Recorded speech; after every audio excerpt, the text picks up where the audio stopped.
Welcome everyone to this meeting of the AAL chapter in Victoria, our first meeting for 2024.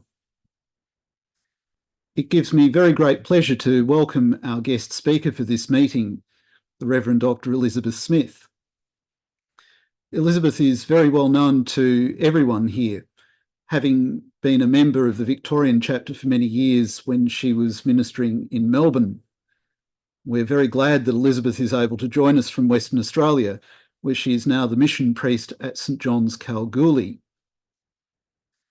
Elizabeth has been a very distinguished influence on liturgy among Anglicans, helping us to sing and speak in a more open way through her work with the National Liturgical Commission. But of course, her influence extends well beyond this tradition. Many of us who use Together in Song will know the hymns of Elizabeth that are published in that book. And I can say from Wangaratta that we sing those hymns very frequently. Today's meeting comes out of Elizabeth's recent journey to Assisi, where she was part of an international group talking to discuss an ecumenical feast of creation. Many of us are familiar with the month-long season of creation that currently runs in September. And we will all be aware of the strengths as well as the weaknesses of this approach. And so I'm very excited to have Elizabeth join us and to have her share her reflections on this meeting in Assisi. Welcome, Elizabeth.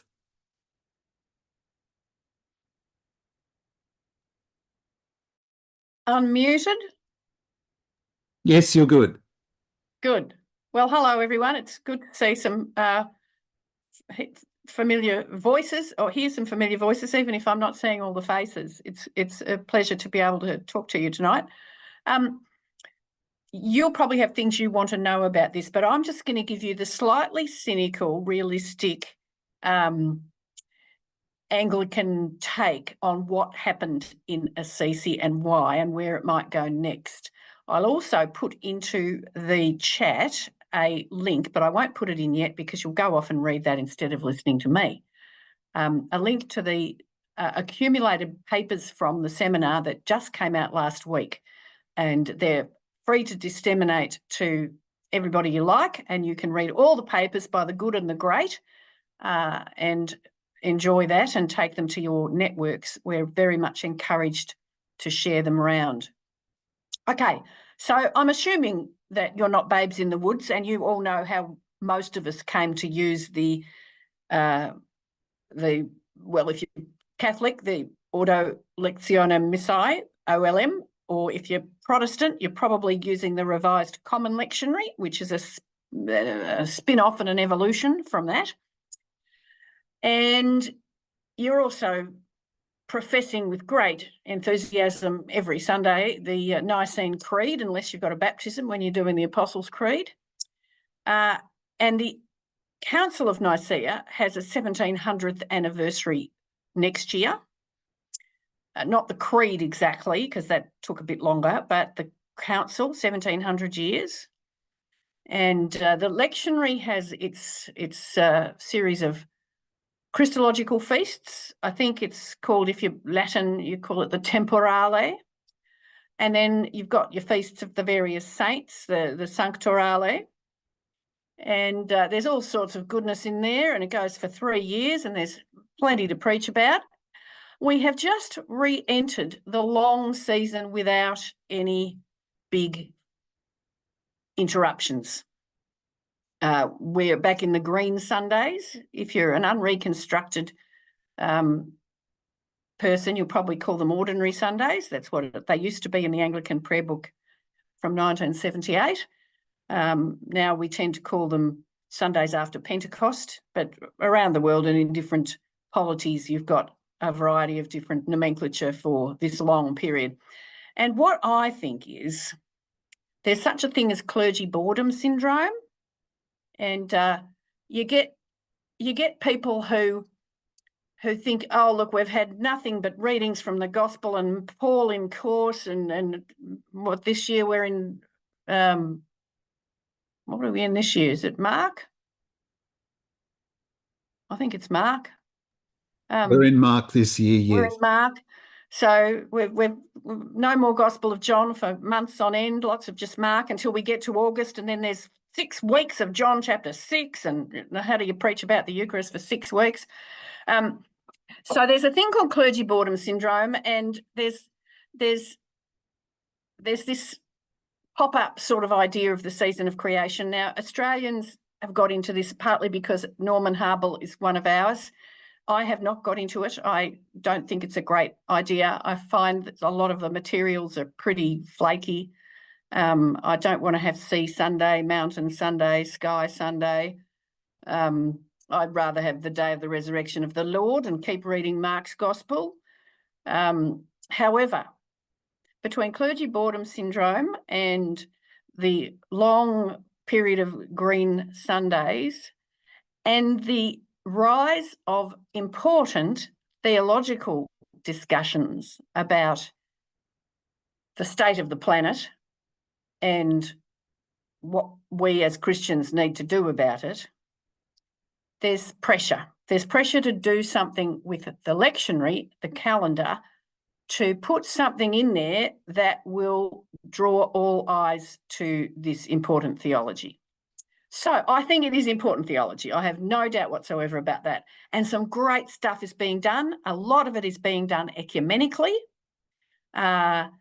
This is not a topic, creation and the world and the planet and the environment and ecology and social justice. Those are not things with a bad history of interdenominational squabbles dating back to the Reformation. So we can do this ecumenically, and what we can do ecumenically, we must. So there's good theology going on, as well as some of the flakier, let's do this on Sunday with the children. So here's the other bit. The Catholics have had a day of prayer for the environment, I think, or possibly creation for a while now. Since Laudato Si came out, which is a great paper, and if you haven't read it, it's a good read. St. Pope Francis's manifesto, really, on care for our common home. The Orthodox, it turns out, have been doing this long before the Catholics got onto it. They've had a day of prayer for creation on the 1st of September for ages, for decades. And this is because their calendar used to start on the 1st of December. We're so used to it being Advent Sunday, but no, the Orthodox used to start it on the 1st of September, which was closely followed on the octave by Mary's birthday. Lots of good reasons for that, but they also calculated the beginning of the world back using that sort of 5,000-year arithmetic that wanted a precise date for the beginning of the universe, and it was apparently the 1st of December, 5,000 and something years ago. Let's not go there either. But the Orthodox, for their own good reasons, are big on creation, as they are huge on the Trinity, and they've been having a day of prayer on the 1st of September for a long time. So between the Orthodox and the Catholics, the 1st of September has been an important day. For the Catholics, it has not been transferable to a Sunday. It's just a day of prayer, and you're supposed to keep it on the day. But we've got all of these good people who are keen on eco-justice and environmental theology, and they really want a platform. They want a platform to get at all of us. They want somewhere they can get in front of their microphone and wake the churches up and get everybody changing our ways and changing the politics and changing the mess that we're making of the planet. And they would love a proper feast, and preferably something that could happen on a Sunday. They would love a platform to be putting the message out. So the Laudato Si Institute, Laudato Si being the opening words not only of Pope Francis's encyclical, but also of the Canticle of the Creatures of St. Francis. The Laudato Si Institute which is an Italian bunch, with another campus in, I think it's Cambridge. They got together and sponsored this seminar with great enthusiasm. And when you read the documents, you'll detect the enthusiasm. They invited people from all of the mainstream churches, and from the World Council of Churches were very well represented. The WCC have put out sort of wake-up calls for all the churches about environment and planet and climate change and the damage it does, especially to the poorest. And after a couple of early online kind of chats with a few people, we went there, more than 100 people, to Assisi in March this year. And it was a very full program, lots of papers from the great and the good, ranging from the current Archbishop of Canterbury's welcome, and Patriarch Bartholomew's welcome, and the Bishop of Assisi's welcome, and the World Council of Churches' current chair or president, his welcome. There were Lutherans, there were Methodists, there were Reformed, lots from the Reformed churches. There were Anglicans, Catholics and Orthodox. So we sailed through a heavy agenda of presentations with a little time for conversation, but not that much. There were some breakout groups at several points.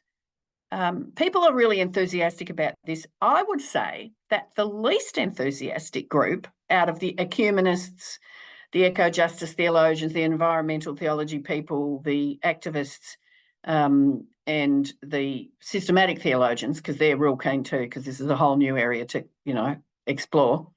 The least enthusiastic group of people present were the liturgists.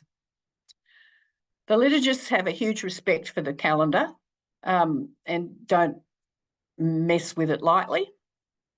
And the liturgists are also aware of how much creation-related material there is already available for those who wish to preach on it, teach about it, liturgise about it, both on Sundays and at other times. Liturgists know that to put a new feast in the calendar is a big ask. So there was quite a lot of sort of, not exactly cold water or wet blanket, but a little gently team, what else have you thought of here? And the liturgy people spoke towards the end of the seminar on the second day, sort of late morning, early afternoon through there. You can read all the papers. There were some responses. I was asked to give one as an Anglican. I started it off by saying I speak as an Anglican, but not for the Anglicans. Let the reader understand. The interesting things that I noticed were this. The systematic theologians are keen. They get to quote Bonaventure a lot and do new theology about sophiology, and they've got all sorts of new areas to explore. They're quite keen to be working in the area. The ecumenists would love something to be invented that is not rooted in horrible history between us. And of course, if we're doing something, all of us together, it's got more clout. My reservations. There was a big deal made out of it being Christological focus on creation. This is partly because you can make an argument that there's just not enough in the calendar to express the whole mystery of Christ, which is what the Catholics use as their leverage, because they've got something from Vatican II that says that the churches here should express the whole mystery of Christ. So if there's Christ involved in creation, not quite adequately represented in the calendar, well, we need to pop something in to do that. They don't mention as enthusiastically the Spirit, who is equally creation-focused in the Creed, the Lord, the giver of life, and might also do with the boost. So I'm not that keen on the Christological focus. I think whatever gets done needs to be robustly Trinitarian. What we want to avoid is re-inscribing God the Father as the one who is the creator. We want the whole Trinity to be named and praised and prayed to, each person of the Trinity and the Trinity as a whole, not just one person of the Trinity, and certainly not reinscribing the patriarchal sequencing that some of us are working hard to get rid of. So there was a Christological focus that I think got shifted a little bit in the course of the seminar, so that it would be more Trinitarian and more inclusive of the work of the Spirit in creation and everything else. There was a bit of a shift, I think, from the environmental people to realise that changing the calendar isn't something you can easily do. For Anglicans, the calendar is embedded in the prayer book of each different province.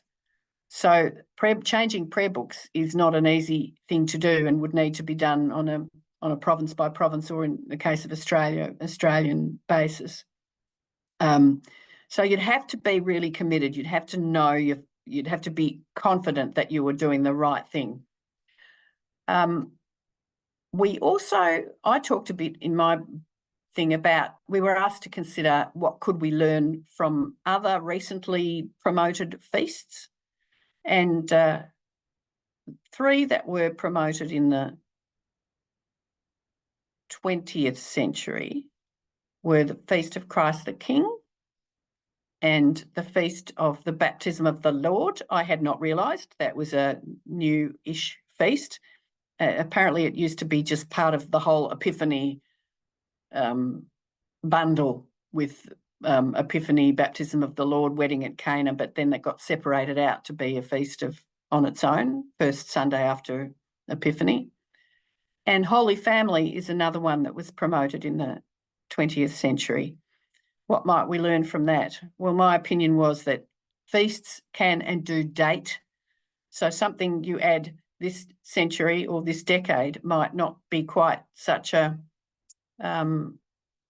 festive celebration down the track. I think Christ the King has dated.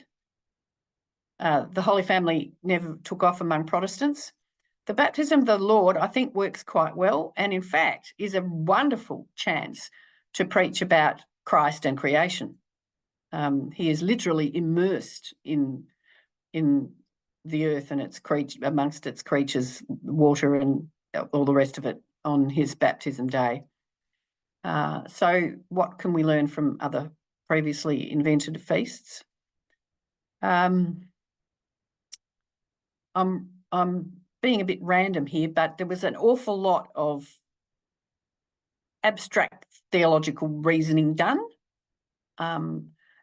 There was also a recognition that the meeting, although it had representatives from a lot of places, was mostly old white people, that young people and First Nations people have things that all the churches need to hear and to learn about creation and what its provenance is and what its destiny needs to be and how we need to relate to it.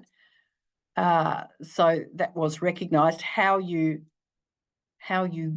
have those conversations ecumenically on a large scale, I don't think anybody quite knows. There was no funding for people to come to this meeting. People funded themselves, or maybe their sending church contributed. So we were well looked after and quite cheaply housed by the one of the lay Catholic associations that have a house in Assisi. So there's work to do. There was thought of having another seminar in September, but that's a bit soon. So maybe November, maybe next year. I think that the nexus with the anniversary of the Council of Nicaea will not make it all happen suddenly. I don't know if it will happen. And if it does, what will it be called? The Feast of Creation, the Feast of the Mystery of Creation. The Catholics loved that title. I'm not so keen. I think Anglicans get a bit sus about mystery as a label. It is a mystery, but it's hard to get into. I like a story. I like a feast that's got a story that you can tell. And we'll have to work hard to make stories praisable, singable, doxological stories for a Feast of Creation. The Anglican subgroup thought that perhaps Feast of God the Creator might work, although that does run the risk of being all about the Father, because people still think that the Father created things and the Son redeems people and the Spirit floats about doing good generally. So will it happen? I don't know. Can you read all the papers? Yes, I shall. I shall put a. If that works. No, that's not the one. I shall put the link in the. Where am I? The CC report. Here we go. It's a Google Documents thing. It's open access. Let me pop that in there, and it's got access to all the papers and lots of lovely photos of us all working so hard together. I'm glad I went. It was right up my alley. I've been into calendar and lectionary since my long ago PhD days. It's important stuff. We do need to teach, preach and pray about it. I want it to be Trinitarian, doxological, not omitting lament and confession, but you don't have a feast that's all about lament and confession unless it's Ash Wednesday. Sundays are something else. They're about resurrection and hope and the goodness of the triune God. So that's enough from me. If I haven't given you enough specifics, ask questions. I'll be happy to respond. Thank you very much. Thank you, Elizabeth. That's been very enjoyable. Let me just fix this so that you're not the only person on the screen. We have some time for discussion and questions and reflections and feedback. I would love it if you want to offer something to Elizabeth. There are two ways you can signal that you wish to do this. Number one, if you can find the reactions on your Zoom interface, raise your hand and I will invite you to speak. If that's too hard, just pop something in the chat and I will make sure I come to you. And if you send me a direct message saying it's really urgent, please let me go next, I will endeavour to make sure that it's you. But now the floor is open.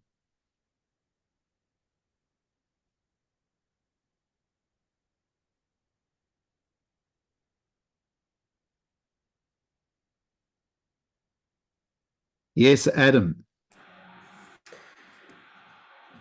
Thanks, Elizabeth. I also was there, although I was online, and I'm glad I've looked in the materials and seen the photo of me and I look awake. I was pleased about that because it was very, very late at night and I didn't make it through the second day. So what was difficult and actually disappointing for me as an online participant was the way they didn't incorporate online people into the conversations. They took questions via chat as we're all used to, and there was every time a question came through, yes, we'll pass that through to the moderator, but it was very, very rare that anything got spoken out loud from online, which just made it very difficult to feel like you were actually participating in the conversation and a genuine part of the event. Having said that, The breakout groups were good. A real range of people from across the world in those groups, and it was good to be a part of that. Just as a general comment, I'm encouraged by a very international and ecumenical attempt at something, anything. I think that's a positive.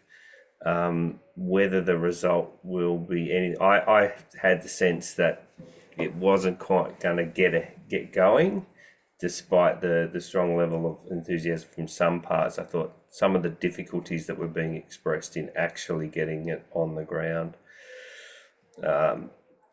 were going to be too insurmountable when it comes down to the nitty-gritty of getting things through various synods and so on. But I'd love to be proved wrong on that. But thank you for your summary, Elizabeth. I really appreciate it.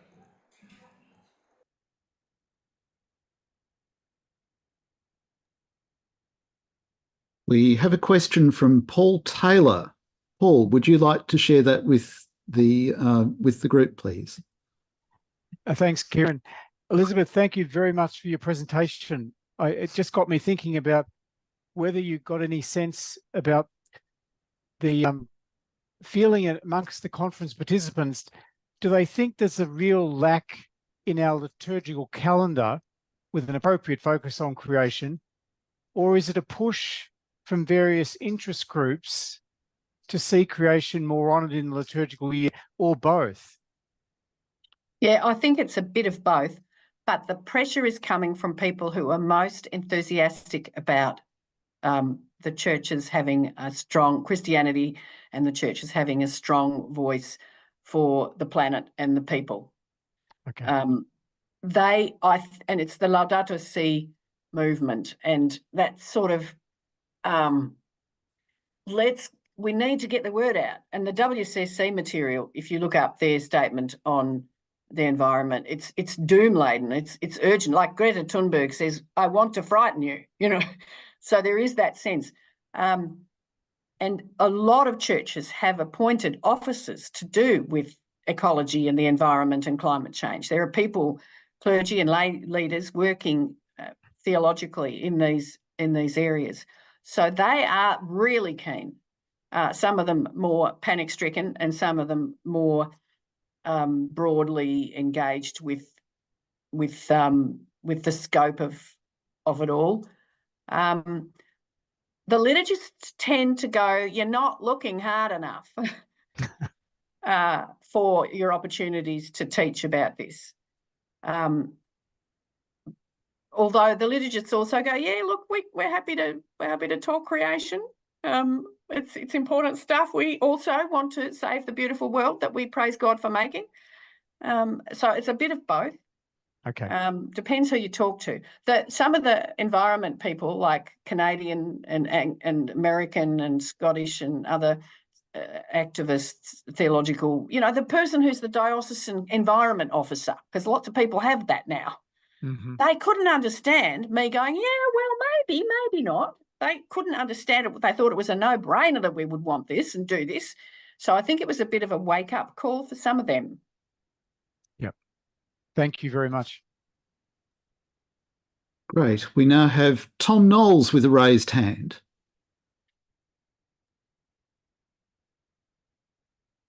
Thanks, Kieran. Elizabeth, given that much of what's in the scriptures and in the Christian tradition to this point, where creation is featured, it's in terms of glory of God, glory of creation, what a beautiful gift it is.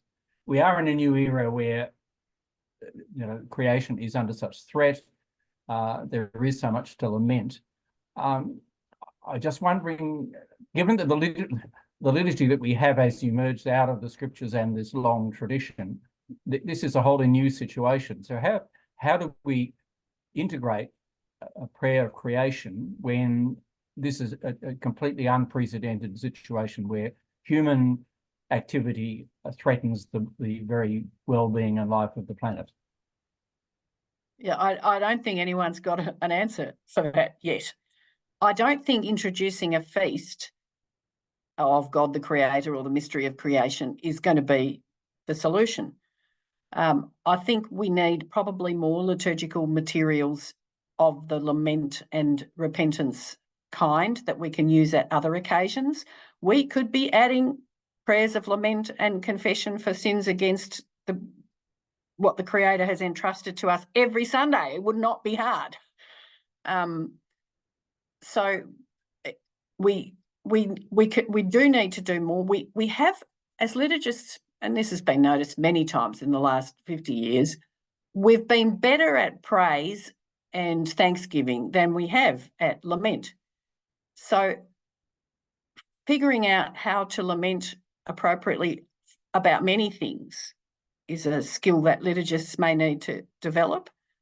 I wonder whether non-Eucharistic devotions and prayers may need to be developed for this. Anglicans have got evensong as a lovely thing to play with good preaching, and different kinds of liturgical forms can be incorporated into a service of the word that are less difficult to tweak than the Eucharist. We need to expand our repertoire, definitely, and we need to do it more than just once a year.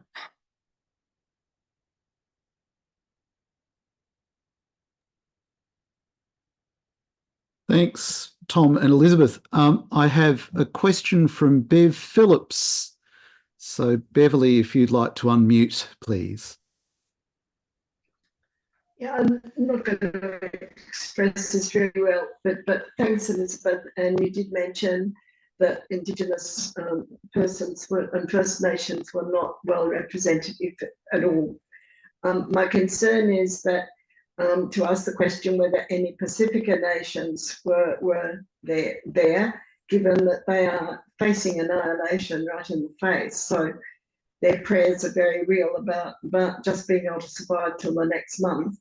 Let alone the fact that I attended the conference at the beginning of the year by the University of Divinity Indigenous Studies, and the whole issue of understanding of the very country we walk on, and knowing, and how we begin to talk about a feast of creation when we've not even begun to talk about what our theology in this land is about, and where we meet each other. Yes, I can't answer for whether anyone from the Pacific was there, from the countries most threatened by rising sea levels. We did have a Catholic bishop from the Philippines who spoke very eloquently. They are really facing big issues with climate change, with increased frequency and severity of typhoons, and they have many little islands as well. And they're working very hard within their tradition to create resources and devotional pathways for people to take up this theological and liturgical imperative. The catch with this, as with everything, is there are so many pieces of damage to people and the earth. There are so many areas of the accumulated harm that sin does, and especially collective, structural and historical sin, that is hard to get people, individuals, let alone communities, to repent of, whether it's colonisation and massacres and suppression of language and all of those terrible sins that Australians ought to know about all too well, and collectively blocked their ears to all too recently. We're not orphans in that situation. But all of the other justice issues, and, how do you know where to start? How do you decide which is the best lever to push, which to lift, or button to push, to get hearts changed, and with hearts changed, minds and behaviour changing? And yes, the liturgy can do some of that. And yet no one expects, not even liturgists would claim that the liturgy can do all the heavy lifting and do all the healing. So it's a difficult one because there's so many things. And it's like, anyone remember the A.A. Milne poem? I think it was in Now We Are Six. It starts off, there once was a sailor my grandfather knew who had so many things which he wanted to do that whenever he thought it was time to begin, he couldn't because of the state he was in.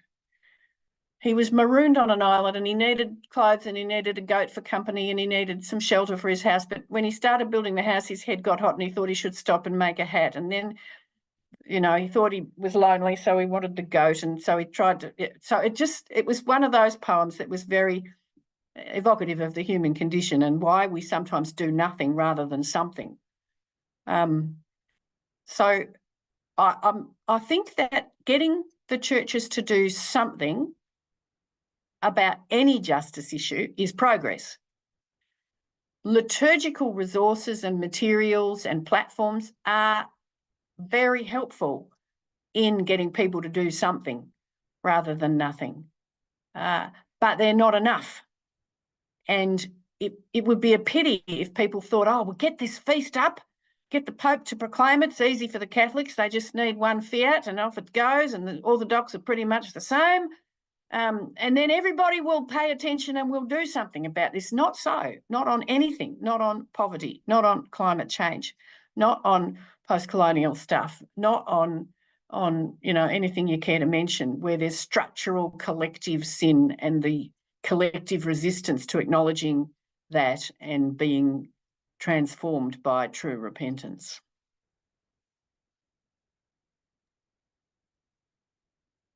Nathan has a raised hand. Thanks, Elizabeth. Great to see you. One of the big obstacles to any new feast, and even more so to the idea of the season of creation, is the fact that you can't just chop a whole chunk out of the lectionary and replace it with something else. Well, people do. But if you actually want to get the whole church to agree, there's going to be some people protesting about that.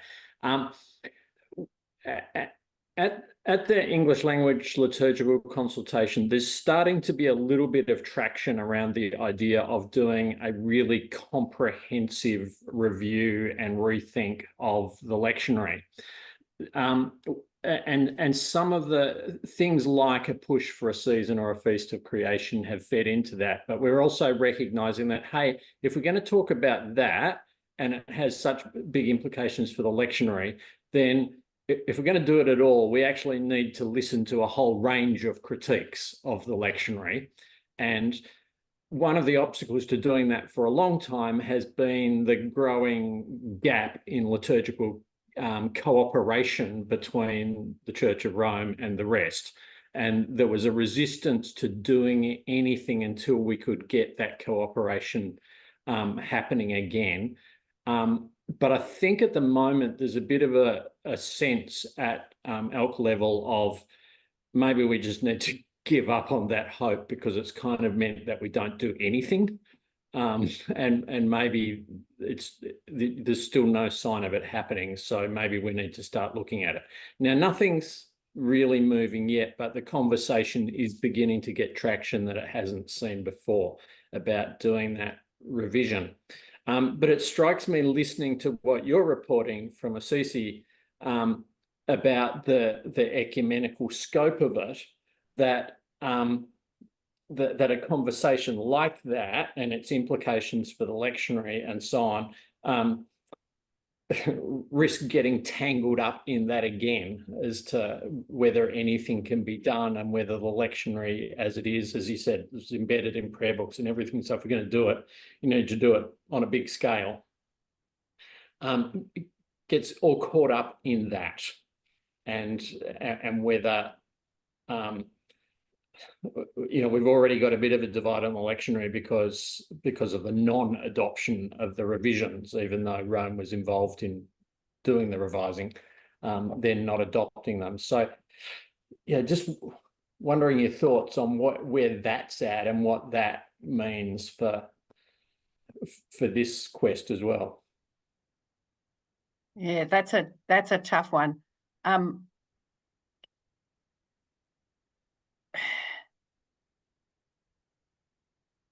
Okay, so I'm really committed to the lectionary and not abandoning it for 5 weeks.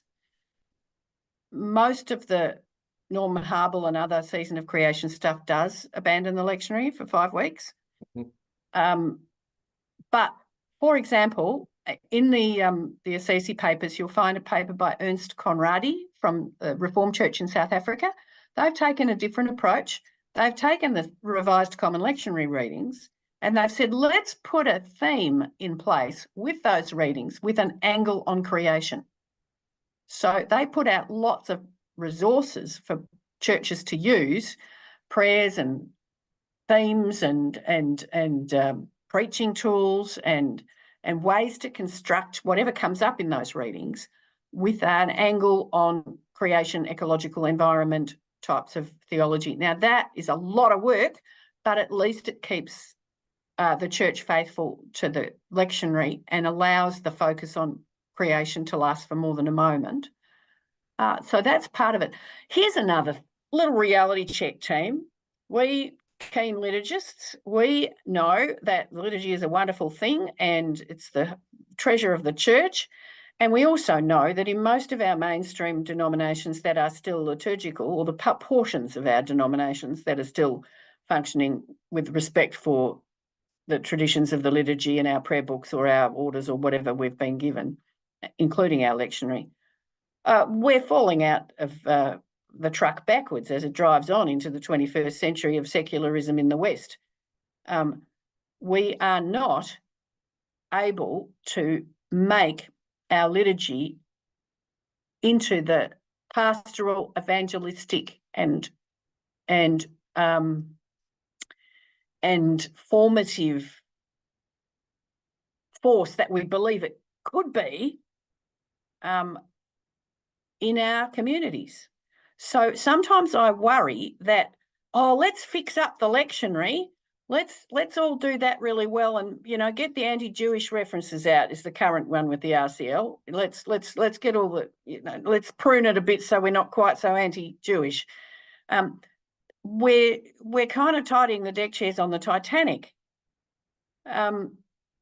We need to face a bit of a reality that whatever good treasures we have liturgically and in the lectionary, it's not working to engage the next generation of people who are not Christian yet, but might be.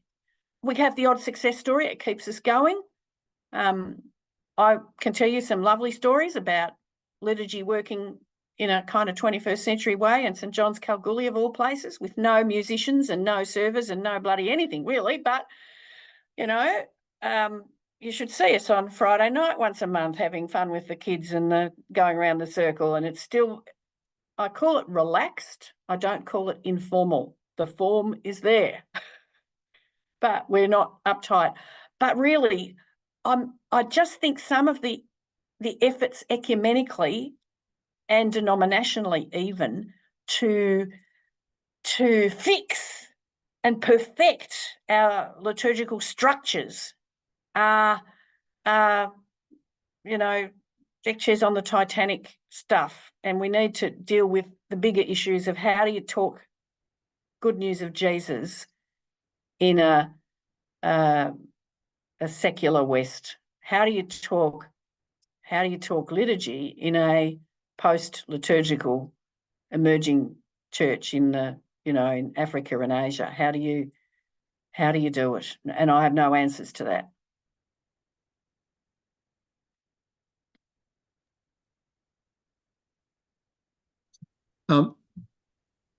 You spoke a moment, Elizabeth, a moment ago about resources from South Africa. Yep. And in my first year here at the cathedral in Wangaratta, that document was given to us as the diocesan resource for the season of creation. And I remember sitting with it and thinking, this is all very fascinating, but my interest is actually in how we situate ourselves liturgically and cosmically here in this place where we are. And very large elements of that South African resource actually really pushed against that. I mean, there's a question about the intersection between enculturation and, liturgy in the place where we are, and the obvious global concern of the season and possibly feast of creation. So was the South African stuff too South African to be transferable? Is that what you're saying? Look, in some ways, yes. In other ways, it was just so global that it kind of defied any kind of local situation. So I have not looked at it, but when Ernst Conradi was speaking, I thought this is at least an attempt to do a focus on creation without ditching the lectionary. And it'd be wonderful if a few other entities in other places had a go in their own context. We don't have a lot of alternatives yet to the let's have Mountain Sunday and Ocean Sunday. I agree. It's interesting that was also within 12 months of the publication of Gary Deverell's Gondwana theology. And I did sort of politely write back to the authorities in the diocese and say, I wonder if you've considered authorising any of the resources from this book, which actually presents a richer theology of creation in the Australian landscape. And I think that speaks to one of the points you raised earlier about the overall absence of many First Nations people from the meeting in Assisi. That it's not just the physical absence, but it's also the lack of knowledge of resources already being created, maybe not directly in relation to the season of creation, but which actually have richer potential for enculturation and for teaching us pale folk a thing or two that perhaps we've needed to know and haven't quite known how to know. Yes, and perhaps there's an inevitable tension here between centralised decision making about big things that are going to be required of everybody, and how to bring wisdom from what has been the margins into the centre. Yes, it's a dilemma. And I don't think any of the denominations do it well. No, you're totally agreed. Now, I see Fiona Dybel has raised her hand, and we shall have to make this the last of our discussion before we wind up tonight. Over to you, Fiona. Elizabeth, thank you so much. Really interesting to hear all of this, and I've recommended you as a text writer to a few people. So I think what's really interesting for me here is, tapping into the local knowledge and how we actually have prayer services that address this. Like, I know in the Catholic Church here in Australia, liturgists are a very rare species now. And having those kind of resources written is becoming harder for somebody to do because the people are just not on the ground anymore. So I had a role with the Office for Justice, Ecology and Peace, and a lot of that was writing prayer services for people. Like, we're disappearing now, and so the schools have all the money. I think what you're saying about the feast day, and I think maybe richer resources are needed, but where are they going to come from? I think Auntie Elizabeth Pike, there's just gold there. Lenore Parker, I've put together some prayer services of their work, and people, it's a revelation to them. I'm thinking it's here, it's waiting for us to unveil. So, yeah, I'm kind of thinking I'm not sure about the feast day either. I'm wondering about the bigger picture, about how we enrich everything that points us to the liturgy on a Sunday. And I know in the Catholic Church, we need perhaps a bit more help with that. I don't know. I think the Uniting Church seems to be doing quite well in that area. I think Caro might be able to speak to that. But yeah, just sort of getting your take on it, whether it's about not having that richness there to enflesh it around it as well. Yeah, those are really important points. And here's the thing. There are not a lot of good liturgical writers around. The ones we have, we need to cherish, and we need to mentor some new ones. You're absolutely right about that.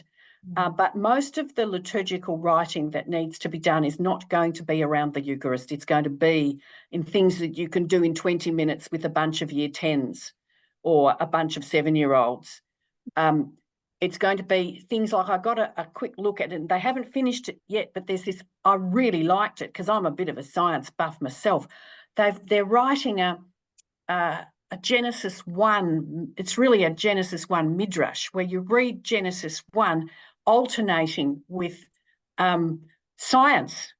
So you've got the Big Bang first up, and you've got the evolution of things. So it's really blending the scientific insights instead of separating religion off from science. And that's the sort of thing you do in the local park ecumenically, and it'd take 3/4 of an hour because they're long scripts, but it's just really good stuff. A lot of the language is clunky, and I'm really sensitive to that because I know how you have to polish stuff. But this is the sort of thing we need more of. We need people to write and polish and slave over good new material that helps people lament, confess, pray, praise. And it shouldn't have to wait for a feast day to be proclaimed from the highest height. So if you or someone you know has some gifts, sit down with them and help them to realise that their first draft will be a lot better when it's a 7th draft, and that people far beyond, do it with your own community. That's the other thing. Your own community will love what you do because they love you. If you want it to go beyond your local community and for your local community to be even prouder of you, you're going to need to do seven drafts. And then the question is, how do we get it out there? So your schools, commissions, your networks of lay leaders in all the churches who are less married to their book than the clergy usually are. We need a lot more people on the job. And when they say we didn't have enough young people here, well, the schools are where they're at. And the kids they know about the environmental crisis and they want to get engaged with it. Sorry, I dropped out a bit. I'm just picking it up again now. I had a little dropout on my. I hear Kieran saying about the connection. Yeah. But yeah, I think there's a creativity thing, like, yes, the liturgy is the source and summit for Catholics and for others. Well, the Eucharistic liturgy. Yeah. Liturgy is not just the Eucharistic liturgy. It's that's what I liturgy, but that's not all. I know. That's what I'm saying. I think, there's got to be a lot more understanding of how we enflesh and enliven outside of that. And I think it's disappearing a bit at the moment. Well, I think also maybe Catholics have something to learn from Protestants who have more of a track record of public non-Eucharistic liturgizing. So at Assisi, we had lovely not flaky, that's not fair. We had what I would call lay Catholic liturgies, which usually have someone with a guitar and a tune that no one can really sing with them, and long sort of rambling meditations on things. Not going to work with kids, doesn't work very well with adults. No. So we need better lay liturgical work, and it probably may come from lay people, but they need better models of what they're trying to do rather than just the last, pastoral musicians conference they went to. Mm. Yeah, look, I think the Pastoral Musicians Conference is doing its best in that sense. Yeah. And I wrote one of the liturgies that was on the environment, and I Right. used Elizabeth's How did it pipe go? really well. Yeah, because I used what was existing that was good. There's no need to go too far to find really good writing if you're looking at the treasures that we have in our First Nations writing. I think we've got to really use what we have better as well. There's an issue with First Nation stuff about intellectual property we need to be extremely respectful of as well. We can't Always just acknowledged and asked. yeah. And then most of the liturgical writing I do ends up without my name at the bottom because I give it into the pot. But we need to be really careful if people have written something we can't just improve it because we know how to do it better unless they are willing to have that kind of coaching and mentoring so that their material comes out really polished. This was published stuff, so it's already published already at that different end. We had a First Nations artist there who's doing her PhD in a creative project. She allowed her artwork to be given as well. So there was something really dynamic about that. But yeah, I'm always amazed when people are amazed at the quality of the writing because they haven't seen it yet. Yeah. And it's like it's there. And let's just say that the English of the Roman Mass is not at its most sonorous and beautiful. We live in hope. You and Jerry O'Collins, he hopes, what was that lovely quote? He hopes one day to hear the liturgy in his own language again. And on that hopeful note, thank you, Fiona and Elizabeth. I'd like to express all of our thanks to Elizabeth for joining us tonight for a presentation that's been most innovating. And we look forward to hearing more about the progress of the ecumenical conversation. And I will make sure that everybody who's here receives a copy of the document that Elizabeth has linked, and I'll include it in my email to Academy members following this meeting. So thank you, Elizabeth. Thank you. My pleasure. Thank you very much for having me. I have good news for people, which is that our next chapter meeting is planned, and it is tentatively scheduled for Wednesday, the 28th of July. For this occasion, we will be joined by Mel Wally, who will be a familiar face to us. She's presented with the chapter previously on liturgical resources for disrupted pregnancies and child loss.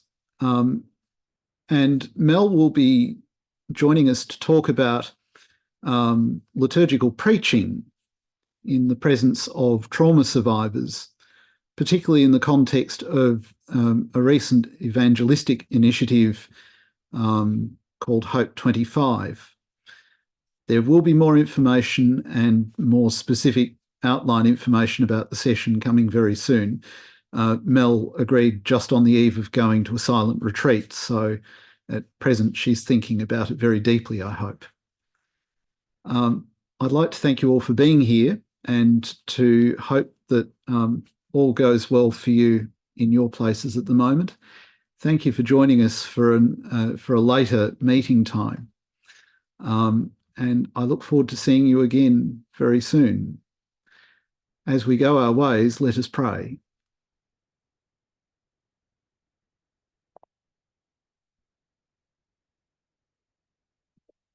God of love, help us to be so mindful of the love from whence we come, that we might learn more of the love to which we go, and in that love abounding daily abide, through Jesus Christ our Lord. Amen.